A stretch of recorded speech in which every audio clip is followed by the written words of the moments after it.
Hello and welcome once again to Anatomy and Physiology at Glen Oaks Community College. I'm Dr. Ren Hartung, and for this video we're going to look at the major characteristics of muscle cells. One thing I want to get out of the way in case you haven't noticed this yet, muscle cells have another name, and that is muscle fibers.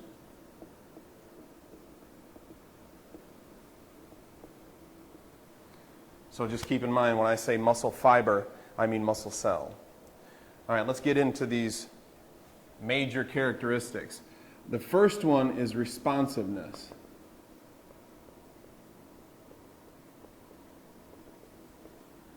Being able to respond is actually a characteristic of all living things, but muscle cells need to be responsive in particular to innervation from neurons, or in the case of some smooth muscle cells, to hormones.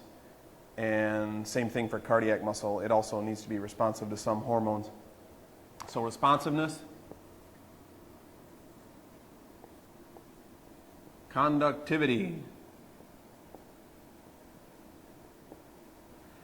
Muscle fibers are conductive in that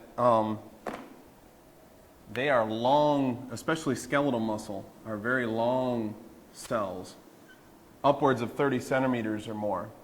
And along that entire length of the cell, there might only be one connection coming from a neuron. But the entire cell has to be able to respond to signals coming from that one connection with the neuron.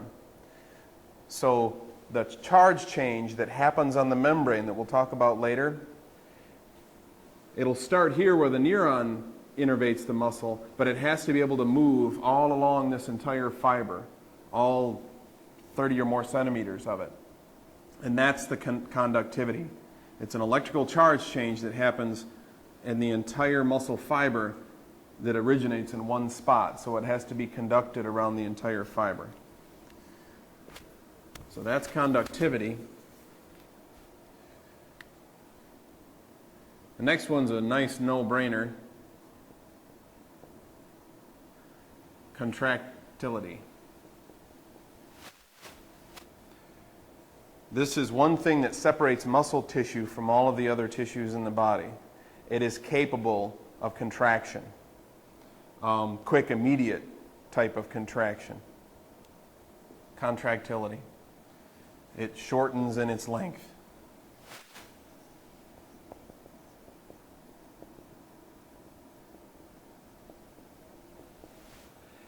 The next one is extensibility.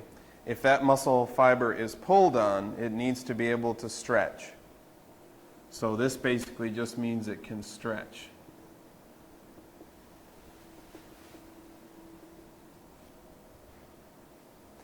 And then the last major one that we'll talk about is elasticity.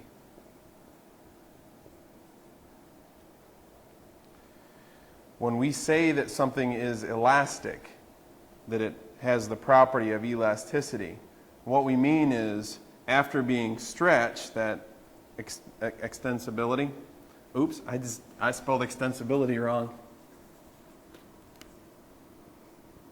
Just notice that.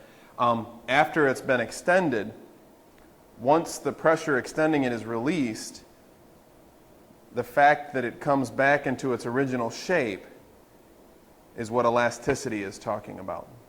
So when we say something's elastic, we're saying that it's able to go back into its original shape.